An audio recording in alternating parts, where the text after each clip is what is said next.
Hello, mortals. I'm happy you are here today. I am Titania, Queen of the Fairies. Welcome to my Seelie Court. We are not the gentle fairies of your childhood tales. We are not the garden fairies who are born of flowers and sport tiny butterfly wings. We are the dark creatures who sing and dance and host banquets in the dark places in the forests. We lure mortals like yourselves in and trap them in our realms for eternity. These tricky, capricious, fickle fae make up my court, and in an exclusive offer, I invite you to join us in Seelie, Calling of the Court. Seelie is a fantasy board game for 3 to 5 players. Players choose one of 5 unique individual factions representing members of the Seelie Court.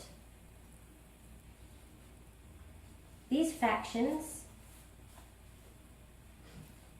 are the Watcher, a fae full of secrets and information who likes to control others and sell information at a hefty price. Lord of Trees. Lord of Trees is a dryad who speaks for nature. He calls upon nature to bully others into doing what he wants. The Summer Prince, the son of Titania and Oberon. He is a charming socialite. Many have tried to use him as a direct line to his parents, but none have ever tried twice. Bard, a fun-loving fae of music and dance. Bard is also fond of mischief and chaos, and desires to turn the establishment on its head. The Dreamer has never been seen fully awake. For some reason, they seem to have an intimate knowledge of others' desires and fears, and they like to use that against them to manipulate others. Players play as one of these 5 factions to gather information, negotiate deals with other players, form alliances with non-player members of the court, and gain influence in order to achieve their goals.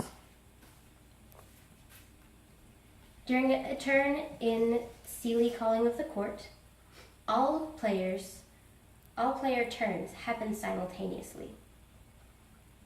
First, the box of ally counters is shuffled, then each player draws a number. The numbers represent the non-player members of the court, as shown on the alliance board, with their information kept on the alliance information cards. The players draw their number, reveal it to the other players, and receive the information card corresponding with that number. They then enter the negotiation phase, where other players can attempt to affect each other's decisions on whether or not to form alliances. Alliances are limited, as there are only 13 members in the court. So players might negotiate with each other to convince others not to break their alliances in order to make their own. Players have 4 different actions that they can take on their turn once negotiations are over. The actions are declared in secret and revealed simultaneously, so a person is not necessarily held to promises that they make during the negotiation phase. A player may activate their special action, which is an action dictated on their faction card. These actions are unique and thematic for each character. For example, the Watcher, who deals in information, may spend their action gathering 10 information. Information is the currency of the game. The other option is to make an alliance.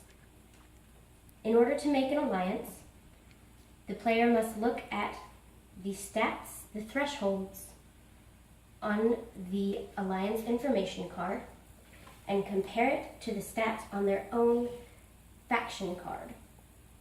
In order to make an alliance, they choose either diplomacy, deception, or intimidation.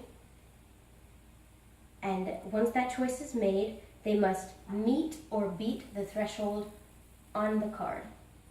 If their stats do not equal the stats on the threshold on the information card, they may supplement that with information, which is one way that information is spent. The other options for actions that players may make, they may exchange 10 information in bulk to either gain 4 influence themselves or cause another player to lose 2 influence. Influence are the victory points in this game. Depending on the number of players, the amount of influence needed to win the game is adjusted. For a 5-player game, players must reach 20 influence to gain victory. The final action that players may take is to simply observe. To observe their surroundings, players gain 2 information. This is a simple action done to give players something to do without spending information of their own or using their special action. Special actions are limited. Players may only use them 3 times per game. After the actions are declared by placing a token face down and then revealed by flipping over the tokens, alliances on the alliance board are adjusted.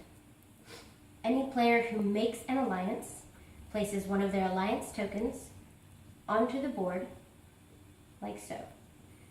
If there is already an alliance for that person on the board, for example, if Lord of Trees made an alliance with court member number 3, but before they made that alliance, if the Watcher was already allied with court member number 3, the alliance with the Watcher would be broken and replaced by Lord of Trees.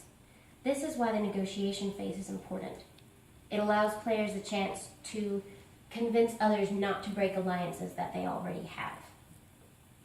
Once all of the alliances have been changed on the board, influence and information are calculated. For each alliance that players have on the board, they gain 1 influence and 1 information. So if, for example, the Lord of Trees had 3 alliances on the board, they would gain 3 influence on the influence board by moving their token up 1, 2, 3 spaces. They would also gain 3 information to be used later in the game. The first player to reach the requisite amount of influence, depending on the number of players, is victorious. If more than 1 player would reach that amount during the same turn, whoever has the most in total would win. That is Seelie, Calling of the Court.